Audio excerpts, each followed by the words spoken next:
दूसरा एक एरिया है जिधर सभी लोग देख रहे हैं, मोबाइल मनी ट्रांसफर कहिए या मोबाइल कॉमर्स कहिए, तो उसमें जैसे आपकी अफ्रीकन कंपनी के पास कुछ है जैप, तो वो लेके आएंगे या यहाँ के लिए आप कुछ अलग डेवलप कर रहे हैं?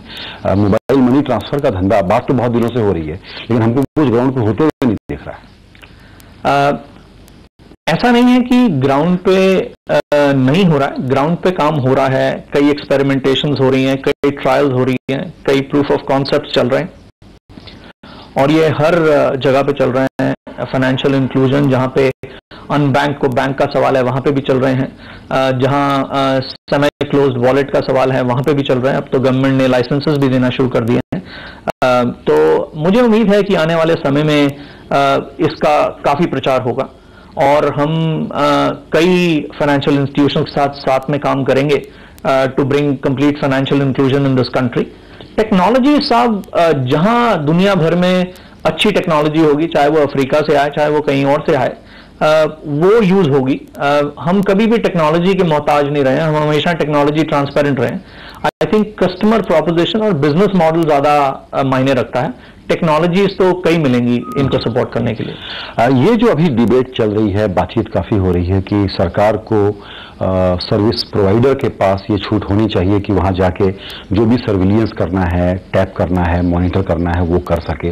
ब्लैकबेरी से बात हो रही है, तो अब 9 ऑपरेटर से कह दिया गया है कि आपको इसके लिए तैयार हो जाना है।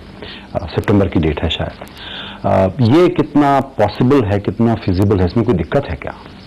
देखिए, जहां नेशनल सिक्योरिटी का सवाल आता है, हमने हमेशा सरकार का साथ दिया और हमेशा सरकार का साथ देते रहेंगे। Country like India which has gone through so much of turbulence, I think needs to protect. जैसे अभी ब्लैकबेरी की बात करें कि इसके ईमेल पढ़ने हो या टेक्स्ट मैसेज पढ़ने हो, उसके लिए आप लोग प्रिपेयर्ड हैं? जब करना है तो उस दिन से ये काम शुरू हो सकता है? तो साहब, ये बातचीत चल रही है और मुझे पूरी उम्मीद है कि इसका ऐसा वो निकलेगा सोल्यूशन जो सरकार को एक्सेप्टेबल होगा और सबको एक्सेप्टेबल होगा। बिल्कुल।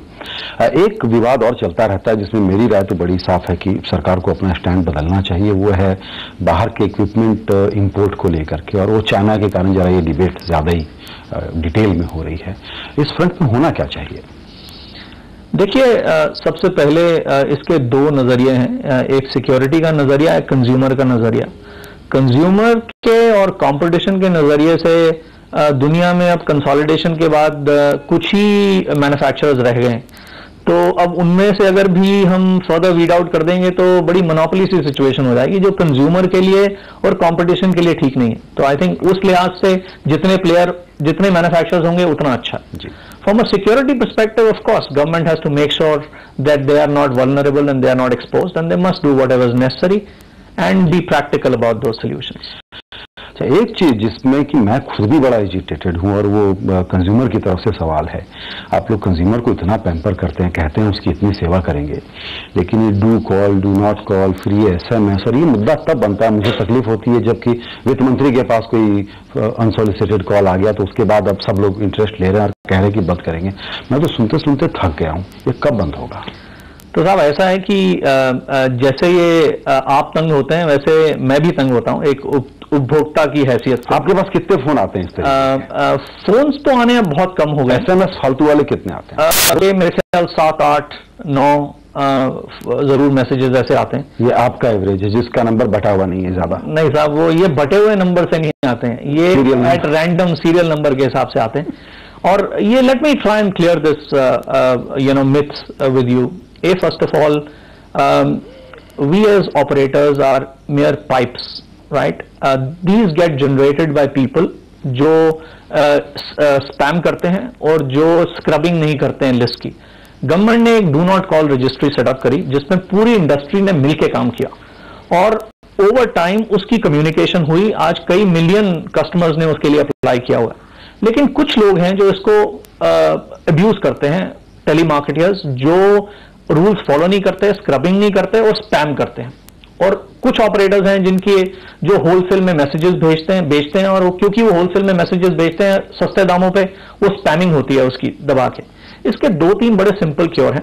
अगर आप अमेरिका जाएं और ऐसी कंट्रीज में जाएं, वहां बहुत बड़ी पेनल्टीज हैं टेलीमार्केटर्स के लिए जो ऐसी स्पैमिंग करते हैं। तो आज हमारे इकोसिस्टम में उनके लिए कोई पेनल्टीज नहीं है, तो वो एक ये पेनल्टी लगानी चाहिए बिल्कुल टेलीमार्केटर्स के लिए, उनको भी इस दायरे में लेके आइए अगर आपको ये क्योर करना। सेकंड, जो लोग ये स्पैमिंग के लिए ये बल्क मैसेजेस भेजते हैं, एक टर्मिनेशन चार्ज लगना चाहिए एसएमएस पे, जैसे वॉइस पे लगता है। अपने आप कब हो जाएगा, वो एक एक पैसे के मैसेजेस ही बिकने बंद हो जाएंगे, बड़ी क्लियरली वो रहेंगे नहीं। एंड आई बिलीव उसके बाद ये पूरा नजरिया डू नॉट कॉल और डू कॉल का नहीं रह जाता, ये डिसिप्लिन का रह जाता है। अगर ये डिसिप्लिनरी मेजर्स लेंगे, मेरे हिसाब से ये प्रॉब्लम जैसे वॉइस खत्म हो गया है, ये भी खत्म हो जाएगा। बिल्कुल। आखिरी सवाल मेरा है टैरिफ के बारे में। बहुत सस्ता हो गया है, ठीक है, लेकिन नए नए इनोवेशन आ रहे हैं। पहले पर सेकंड का आया और उसके बाद अब हो गया कि एसटीडी सस्ता और उल्टा कर दो और लोकल महंगा। अगला फ्रंटियर क्या होगा? आपके दोस्तों ने सब शुरू किया, आप क्या करने जा रहे हैं टैरिफ के फ्रंट पे नया इनोवेशन? देखिए साहब, टैरिफ पे ये वॉर्स कोई नहीं जीता आज तक। ये सब कस्टमर सर्विस नेटवर्क, आप बड़ा रजिस्ट करते हैं लेकिन आपको फिर फाइट करने के लिए उतरना पड़ता है उसी तरीके से। वो अलग बात है, उसमें कोई इनोवेशन नहीं है। वो अपने कस्टमर्स को कोई भी बड़ा ब्रांड उतनी ही वैल्यू प्रोवाइड करना चाहता है जो मार्केट सर्कमस्टांसेस अलाउ करते हैं। ये सब जानते हैं आज रिजल्ट्स देखने के बाद सब कंपनियों के, कि इन दरों पे सस्टेन करना प्रॉफिटेबिलिटी या इवन प्रॉफिट बनाना कुछ ही प्लेयर्स के बस का है, बाकी प्रॉफिट नहीं बना सकते इसमें से। सो ये टैक्टिकल है, ये सस्टेनेबल नहीं है। और जो भी चीज सस्टेनेबल ना हो उस तरफ जाना, आई थिंक शेयर होल्डर्स की वैल्यू को खराब करने वाली बात है। तो मैं ये सोचता हूं कि after what has happened, markets propensity to further go down on prices, at least on economics, is not there. अगर कोई इरैशनल मूव्स लेता है तो लेता है, बाकी अब टैरिफ आधे पौने सेकंड के हिसाब से अगर बेचेंगे या और किसी पैकेट में बेचेंगे, आई थिंक अब तो कस्टमर को समझ भी आना बंद हो गया होगा। और कुछ पैकेजेस तो समझने के लिए कैलकुलेटर यूज करना पड़ता है टू से what does it mean. So I think over time further discounts have lost their meaning and I think the market is very much at parity now. तो हम लोग कंक्लूजन में ये कहें कि अब ऐसा कोई और किफायती प्लान नहीं आने वाला है, या ये कहें कि आप चाहते हैं कि ना आए लेकिन आएगा जरूर? साहब 1 सेंट पे मार्केट है, इससे सस्ता मोबाइल टेलीफोनी दुनिया में तो कहीं नहीं बिकता। लेकिन अगर कुछ लोग सोचते हैं कि विदाउट सपोर्ट ऑफ कॉस्ट इसके नीचे जा सकते हैं, तो वो कुछ देर के लिए ही होगा। It will be more a flash in the pan और very tactical rather than strategic. बिल्कुल। संजय कपूर, आपको बहुत शुभकामनाएं और हमसे बात करने के लिए थैंक यू सो मच।